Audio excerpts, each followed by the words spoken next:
Leaders from Latin American countries arrive in Peru for the Summit of the Americas. Plus, in a stunning reversal, the United States may now want to join the Trans-Pacific Partnership. Hello, I'm Anand Naidu, and this is The Heat.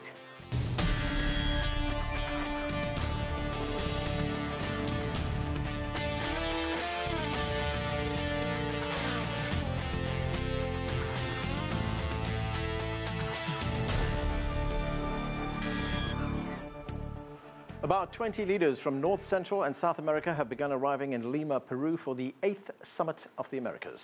The meeting comes at a time of regional political instability and change, and against a backdrop that includes the ongoing attempt to renegotiate the North American Free Trade Agreement and tension between the United States and China over potential tariffs. For more on the summit, we turn now to CGTN's Dan Collyns. He's in Lima. And Dan, the White House announced that US President Donald Trump will not be attending after all. He's staying on in Washington to focus on the Syria crisis. What impact is that going to have on this summit? Hello, Land. Well, on the one hand, the absence of Donald Trump is actually likely to ease tensions at this summit. He's seen as an antagonistic figure, and he has a difficult relationship with several leaders in the region, obviously because of his anti-immigration rhetoric in the United States, and of course his pledge to build a wall on the border with Mexico. So it is expected that this summit, in that sense, could run more smoothly. Now, the theme of the summit is anti-corruption. It's about democratic governance versus corruption, and it comes at a time when Latin America is embroiled in probably the biggest corruption scandal in its history. But actually what's likely to dominate the agenda here is trade, as the US is very keen and has made it very clear that it wants to try and regain what it sees as its lost influence in the region, which it considers as its backyard, and especially as China has become the #1 trading partner for most of South America.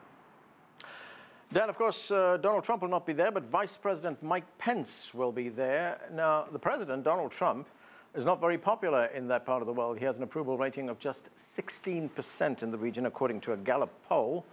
Is there anything Mr. Pence could do to change Latin America's view of the president here? Well, and it's not clear that Pence can do anything to improve Donald Trump's image in the region. Donald Trump has done a lot to damage his own reputation and in some ways that of the United States. Many analysts are seeing Pence as a more serious figure, and they're saying that he can get more work done at this short summit. Now, he already has several important bilateral meetings with the leaders of Peru, Colombia, Argentina and Chile lined up. Those are key allies of the United States in the region.